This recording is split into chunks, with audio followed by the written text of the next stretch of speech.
नमस्कार, expert news पर daily update देख रहे हैं आप और आज की प्रमुख खबरों के साथ मैं हूं रणधीर कुमार। मोतिहारी के रेड क्रॉस भवन में पंडित प्रवर स्वनामधन्य स्वर्गीय वैद्य दीप नारायण मिश्र की 80वीं जयंती हर्षोल्लास पूर्वक मनाई गई। इस अवसर पर वैद्य दीप नारायण मिश्र एक सकल व्यक्तित्व विषय पर संगोष्ठी एवं महर्षि चरक सम्मान समारोह का आयोजन किया गया। इस अवसर पर पंडित राम निरंजन पांडे, पंडित उगम पांडे महाविद्यालय के प्राचार्य पंडित कर्मात्मा पांडे, वैद्य ब्रजेश्वर मिश्र, सोमनाथ विश्वविद्यालय के पूर्व डीन प्रोफेसर देवेंद्र नाथ पांडे, वेद विद्यालय के प्राचार्य पंडित सुशील कुमार पांडे जैसे विद्वत जनों ने भाग लिया। उपस्थित वक्ताओं ने स्वर्गीय मिश्र जी के व्यक्तित्व पर विस्तार से प्रकाश डाला, जिनमें मंचासीन अतिथियों के अतिरिक्त डॉक्टर धीरज कुमार मिश्र, डॉक्टर संजय कुमार सिंह, डॉक्टर अनिल कुमार सिंह आदि प्रमुख थे। इस अवसर पर 15 व्यक्तियों को महर्षि चरक सम्मान से सम्मानित किया गया। इनमें 6 महान पुण्य आत्माओं को मरणोपरांत सम्मानित किया गया। सम्मानित होने वालों में अशोक कुमार सिंह अभियंत्रण सेवा, सूरजकांत ओझा बीमा सेवा, प्रोफेसर देवेंद्र नाथ पांडे शिक्षा, प्रमोद कुमार गुप्ता व्यवसाय, आलोक कुमार सामाजिक सेवा, डॉक्टर भगवान प्रसाद पशु चिकित्सा, पंडित कमलापति त्रिपाठी ज्योतिष विज्ञान, वैद्य आरबी ओझा आयुर्वेद को सम्मानित किया गया। वहीं मीडिया के क्षेत्र में सम्मानित होते हुए मुझे भी काफ़ी खुशी महसूस हुई। इस अवसर पर स्वर्गीय उदारनाथ मिश्र, स्वर्गीय रामाधार मिश्र, स्वर्गीय मुखलाल मिश्र को शिक्षा के क्षेत्र में एवं स्वर्गीय डॉक्टर राजनारायण मिश्र को चिकित्सा, स्वर्गीय पंडित योगेंद्र पांडे, स्वर्गीय रामेश्वर प्रसाद को व्यवसाय के क्षेत्र में बेहतरीन कार्य के लिए मरणोपरांत सम्मानित किया गया। मंच का संचालन डॉक्टर सच्चिदानंदन पटेल ने किया। सम्मानित होने वालों के जीवन पर डॉक्टर आलोक कुमार ने विस्तार से प्रकाश डाला। धन्यवाद ज्ञापन डॉक्टर अनिल कुमार सिंह ने किया। इस अवसर पर पहुंचे अतिथियों ने एक्सपर्ट न्यूज से बातचीत करते हुए क्या कहा, सुनिए। जैसा कि मैंने अपने वक्तव्य में कहा था कि आत्मा अजर अमर है और वही आत्मा परमात्मा के रूप में जब व्यक्ति में प्रविष्ट करता है तो पुत्र रूप में हुई आत्मा के रूप में वो प्रकट होता है। इसलिए ये प्रत्यक्ष है कि आत्म तत्व नित्य है और इसलिए हमें यह नहीं सोचना चाहिए कि किसी की मृत्यु हुई है या किसी को मृत्यु नहीं हुई है। ये जैसा कि गीता में कहा गया है कि पुराने वस्त्र को छोड़ करके नए वस्त्र को धारण करना, तो ये नए वस्त्र को तो धारण किया और नया असली वस्त्र नहीं बल्कि नई जीव के रूप में तो जितने विकसित हुए 4 पुत्रों में डॉक्टर साहब, इसी की चर्चा मैंने की थी। दूसरी बात यह कहना चाहूँगा जो छूट गई थी, समय बहुत शॉर्ट था, क्योंकि उपनिषद में यह बात आई है कि यश और फूल की सुगंध ये छुपाए नहीं छुपती है। पुण्य कर्म और फूल की सुगंध ये कहने किसी को नहीं जाता कि मेरे में ये गुण है, वो स्वयं समाज में प्रसिद्ध होता है। भौरा स्वयं फूल से आकृष्ट होकर उसके पास आता है, वैसे ही समाज भी आकृष्ट होकर के ऐसे महापुरुषों के पास आता है।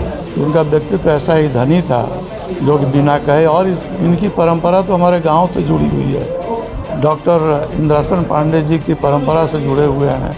हमारे गांव में भी 2 वैद्य रहे हैं, उनके सब एक तो दोस्त रहे हैं और एक उन्हीं के शिष्य परंपरा में ये रहे हैं।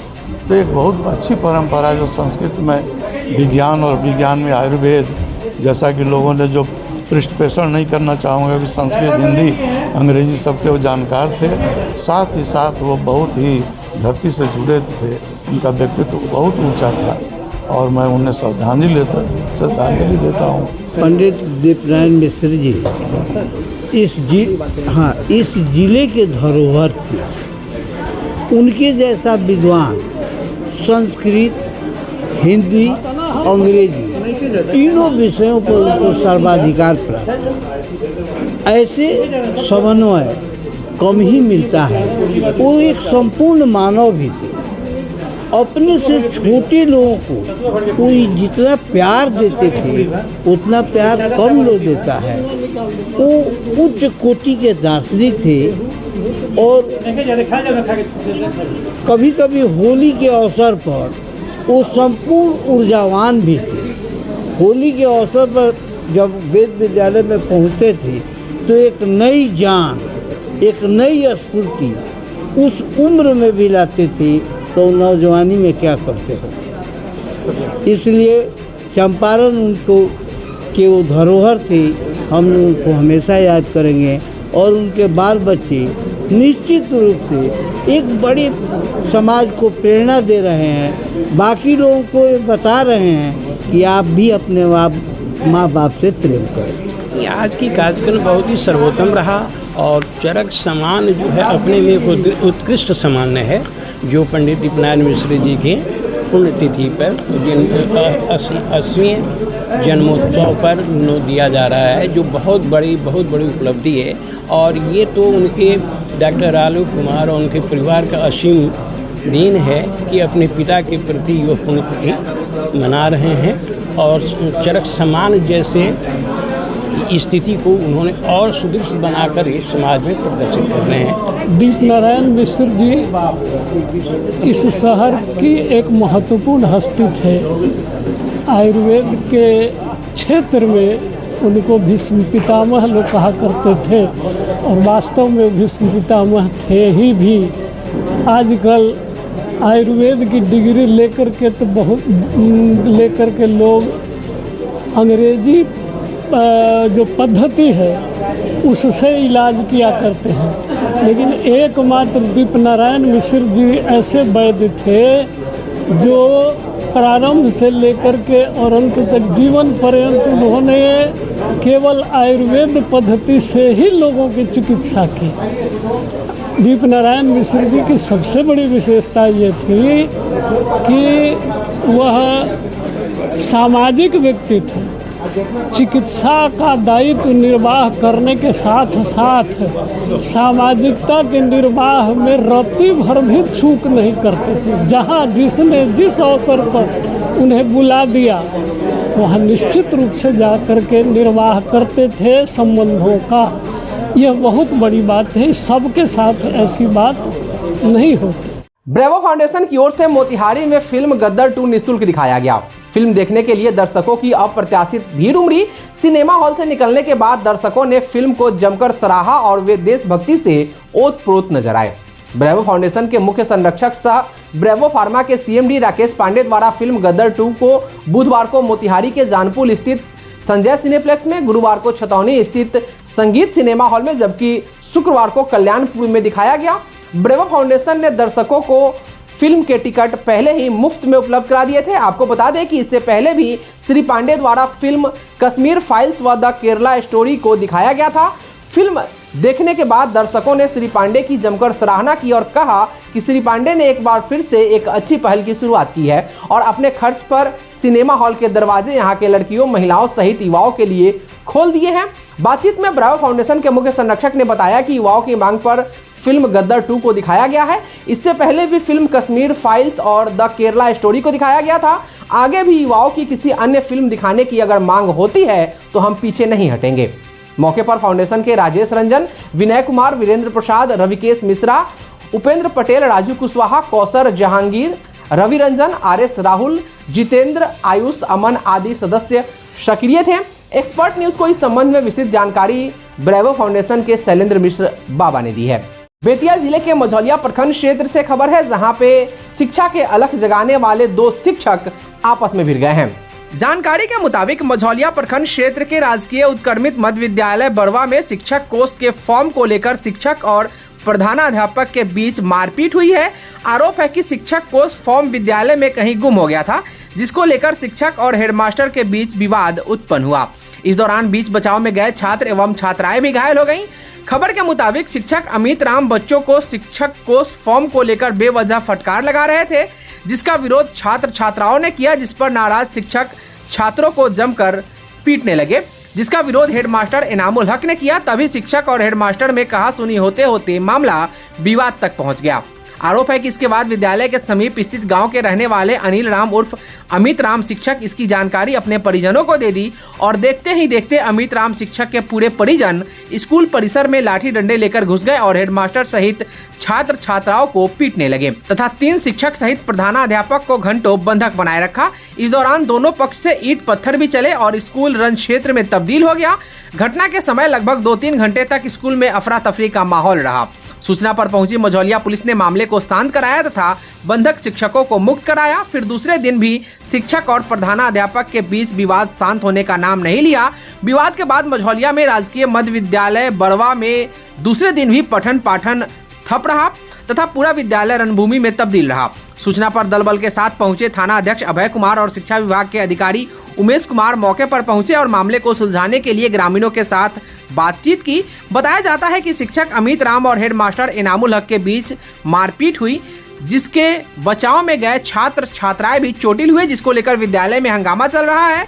इस बाबत ग्रामीणों ने शिक्षक अमित राम के विरुद्ध कड़ी कानूनी कार्रवाई करने की मांग की है। थानाध्यक्ष अभय कुमार ने बताया कि शिक्षक के आवेदन पर कुल 6 लोगों को प्राथमिकी अभियुक्त बनाया गया है, जिसमें अनिल राम उर्फ अमित राम, उनकी पत्नी, 2 बेटी तथा 2 भतीजी शामिल हैं। पुलिस अग्रिम कार्रवाई में जुट गई है। विद्यालय का टाइम जब हुआ सभी शिक्षक आए हाजिरी बनाने के ऑफिस में बैठे थे। ऑफिस में हाजिरी बनाने के क्रम के 2-4 मिनट बाद वो शिक्षक अमित कुमार राम आए और हाजिरी बनाए, लेकिन टाइम पर ही बनाए, जितना टाइम था उतना बना दिए। लेट से आए? नहीं, ठीक था, टाइम उनका ठीक था, टाइम से हाजिरी बना दिए।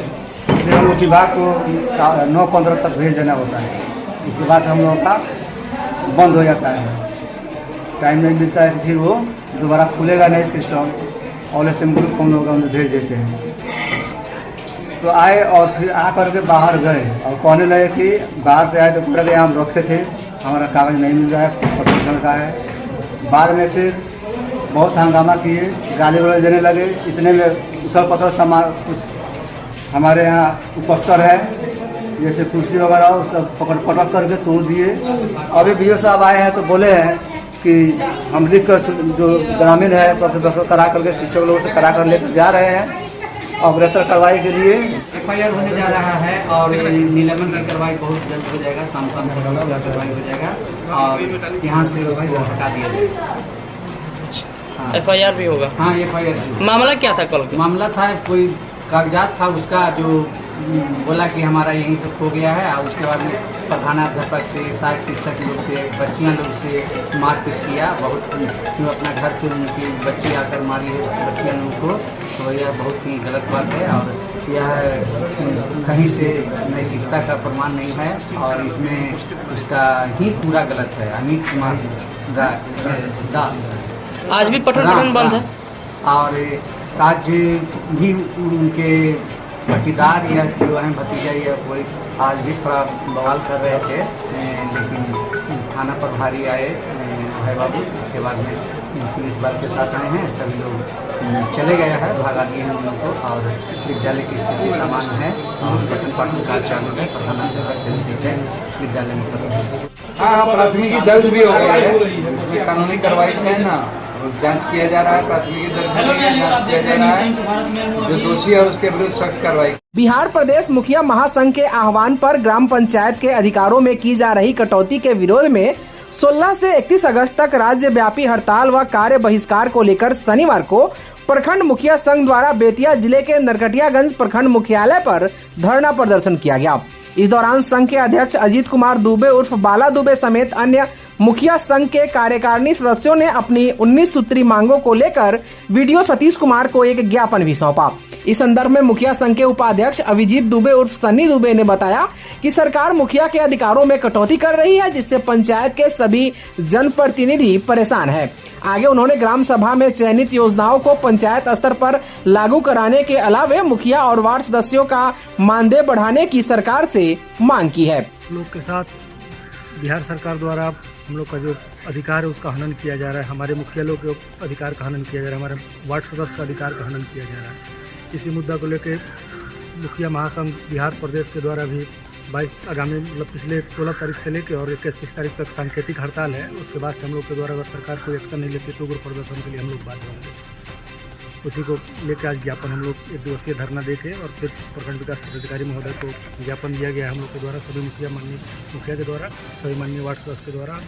सर ने बोला है कि मैं इसको आगे पत्राचार करूँगा, अगर क्वेश्चन पे काम नहीं होता है तो फिर हम लोग इस पर उग्र प्रदर्शन प्रखंड मुख्यालय के पास करेंगे। आज के लिए बस इतना ही। आप बने रहिए हमारे साथ और देखते रहिए बिहार की प्रमुख खबरों को विस्तार से दिखाने वाला सबसे विश्वसनीय न्यूज चैनल एक्सपर्ट न्यूज, आपकी आवाज। नमस्कार।